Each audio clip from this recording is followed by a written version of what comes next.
आज Doubtnut app download करें। Doubtnut पर अपने सभी गणित, रसायन विज्ञान, भौतिक विज्ञान और जीव विज्ञान के डाउट्स का करो सफाया। बस प्रश्न की फोटो खींचो, एक ही प्रश्न को क्रॉप करो और तुरंत वीडियो सोल्यूशन पाओ। अभी डाउनलोड करें। हेलो फ्रेंड, इस प्रश्न में हमें सिद्ध करना है कि आयतन प्रसार गुणांक जो है रेखीय प्रसार गुणांक का 3 गुना होता है। तो इसके लिए हम जो है इस प्रकार से एक घनाकार पृष्ठ लेते हैं जिसकी लंबाई, चौड़ाई तथा हम ऊंचाई को इस प्रकार देख सकते हैं एल के रूप में प्रदर्शित करते हैं। तो यहाँ पे हम देख सकते हैं लंबाई एल, यहाँ पे चौड़ाई एल तथा ऊंचाई यहाँ पे एल के रूप में प्रदर्शित करते हैं।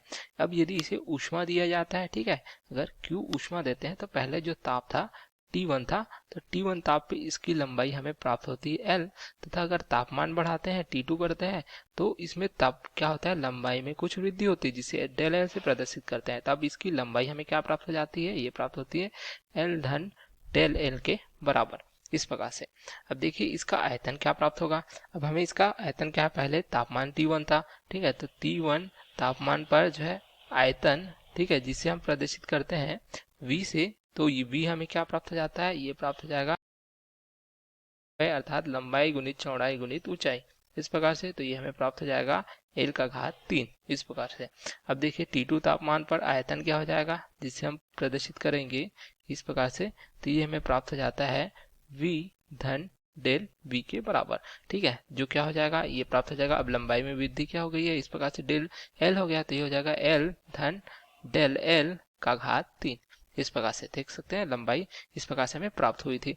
अब इसको यदि हम हल करते हैं तो क्या प्राप्त हो जाएगा, देख सकते हैं V धन डेल V बराबर a धन b पूरे का घात 3, ये क्या हो जाता है, ये हमें प्राप्त हो जाता है a का घात 3 धन क्या हो जाता है 3 a का वर्ग, अर्थात जो हो जाएगा इस प्रकार a का वर्ग b हो जाता है धन 3, ये हो जाता है a b का वर्ग, b क्या है यहाँ पे डेल एल है, धन क्या हो जाता है b का घात 3, अर्थात डेल एल का घात 3, इस प्रकार से हमें प्राप्त हो जाता है।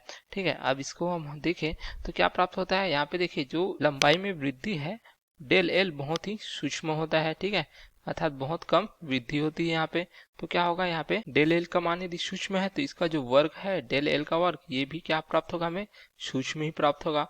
उसी प्रकार अगर इसका जो है घात 3 देखें इस प्रकार से, ठीक है, घन आयतन में इस प्रकार वृद्धि होती है तो यह क्या होगा, अति सूक्ष्म प्राप्त होगा। तो हम इसको जो है क्या कर सकते हैं, इसको नगण्य लेते हैं, ठीक है, तो इसका मान 0 के रूप में रख सकते हैं। तो देख सकते हैं यहाँ पे क्या प्राप्त हो जाएगा, यह जो पद है यह जो है 0 हो जाएगा। उसी प्रकार यह जो पद है यह भी हमें क्या प्राप्त हो जाएगा, 0 प्राप्त हो जाएगा। तो इसको हम सरलता रूप में लिखे तो v धन डेल v बराबर क्या प्राप्त हो जाएगा हमें, l का घात 3 धन 3 l का वर्ग डेल एल, इस प्रकार। तथा यहाँ पे v का मान क्या है, देख सकते हैं यहाँ पे v आयतन प्रारंभिक T1 तापमान पर जो है l का घात 3 के बराबर है। तो यहाँ पे लिख सकते हैं l का घात 3 धन डेल v बराबर l का घात 3 धन 3 l का वर्ग डेल एल, इस प्रकार से प्राप्त होता है। अब l का घात 3 दोनों पक्षों से कट जाएगा तो यहाँ से हमें डेल v का मान प्राप्त हो जाता है, ये प्राप्त हो जाता है 3 l का वर्ग डेल एल के रूप में। तो हम इसको समीकरण 1 के रूप में इस प्रकार से लिख सकते हैं। अब देखिए जो आयतन प्रसार गुणांक होता है, ठीक है, तो हम यहाँ पे लिख सकते हैं आयतन प्रसार गुणांक, अर्थात ताप बढ़ाने पर जो उसके एकांक आयतन में जो वृद्धि होती है ताप के साथ, उसे हम आयतन प्रसार गुणांक कहते हैं। तो हम इसको इस प्रकार से लिख सकते हैं, जिसे हम गामा से प्रदर्शित करते हैं। तो ये हमें प्राप्त हो जाता है एकांक आयतन में वृद्धि होती है जो ताप में परिवर्तन की दर को प्रदर्शित करती है, तो ये हमें प्राप्त हो जाता है इस प्रकार से गामा के रूप में। हम देख सकते हैं एकांक आयतन में जो है ताप के साथ परिवर्तन की दर को हम क्या कहते हैं, आयतन प्रसार गुणांक, इस प्रकार से। तो यहाँ से हमें प्राप्त हो जाएगा गामा बराबर डेल वी बटे वी डेल टी। तो यहाँ से समीकरण 1 से मान रख देंगे तो ये हमें प्राप्त हो जाएगा गामा बराबर डेल वी का मान क्या है 3 एल का वर्ग डेल एल बटे v क्या है, आयतन है, तो आयतन का मान क्या लिया था हमने, l का घात 3 लिया था डेल t। तो यहाँ से देखिए यहाँ से l का वर्ग तथा l का घात 3 से एक जो है 2 कट जाएगा वर्ग, तो हमें प्राप्त हो जाएगा 3 डेल l बटे क्या प्राप्त हो जाएगा l डेल t। तो इसको समीकरण 2 के रूप में लिखते हैं। अब यहाँ पे हम देखते हैं क्या देखते हैं, रेखीय प्रसार गुणांक।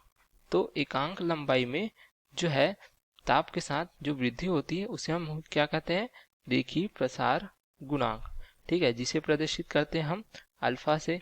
तो डेल एल वृद्धि होती है लंबाई में, तो यहाँ से बटे एल अर्थात एकांक लंबाई में वृद्धि किसके साथ, ताप में परिवर्तन के साथ। तो ये हमें रेखीय प्रसार गुणांक प्राप्त होता है। तो यहाँ पे देख सकते हैं अल्फा बराबर क्या प्राप्त होगा, डेल एल बटे एल गुणित डेल टी। तो देख सकते हैं यहाँ पे मान समीकरण 2 में हम रखेंगे तो यहाँ से हमें क्या प्राप्त हो जाएगा, ये प्राप्त हो जाएगा गामा बराबर 3 गुणित अल्फा के बराबर। तो इस प्रकार हमें जो है क्या प्राप्त होता है, गामा और अल्फा में संबंध, जहाँ पे गामा क्या दर्शाता है, यह दर्शाता है आयतन प्रसार गुणांक तथा अल्फा क्या दर्शाता है, रेखीय प्रसार गुणांक। तो यही हमें इस प्रश्न में सिद्ध करना, जो हम इस प्रकार से देख सकते हैं। ठीक है, यही पूछा गया था कि आयतन प्रसार गुणांक रेखीय प्रसार गुणांक का 3 गुना होता है। तो यहाँ पे देख सकते हैं कि जो आयतन प्रसार गुणांक है गामा, रेखीय प्रसार गुणांक अल्फा का 3 गुना प्राप्त होता है। तो यही हमारे प्रश्न का उत्तर है।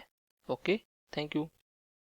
कक्षा 6 से 12वीं से लेकर नीट, IIT, JEE वो एडवांस के लेवल तक 1 करोड़ से ज्यादा छात्रों का भरोसा। आज ही डाउनलोड करें डाउटनेट ऐप या व्हाट्सएप करें अपने सारे डाउट्स 8400 400 400 पर।